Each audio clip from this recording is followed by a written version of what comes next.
Ako po si Michael Maurilio, si alias Rene.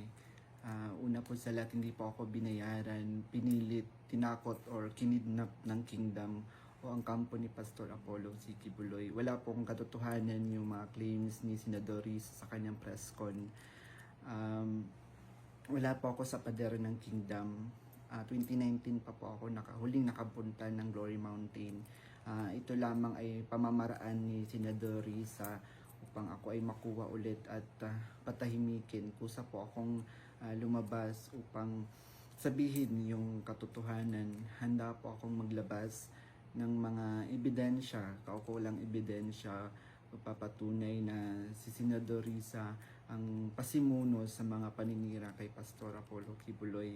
At handa po akong sa anumang mga legal na proseso. Senador Risa, hindi ako nag-text ng anuman sa'yo. Wag mo na akong gamitin sa mga kasinungalingan mo. Kaya nga nasusuka ako sa iyo. Titindigan ko yung mga sinabi ko sa video na ginawa ko. Kusang loob ko itong ginawa para matahimik na yung konsensya ko. Uulitin ko po, hindi po ako binayaran, pinilit, kinidnap ng kingdom ang kampo ni Pastor Apollo Kibuloy.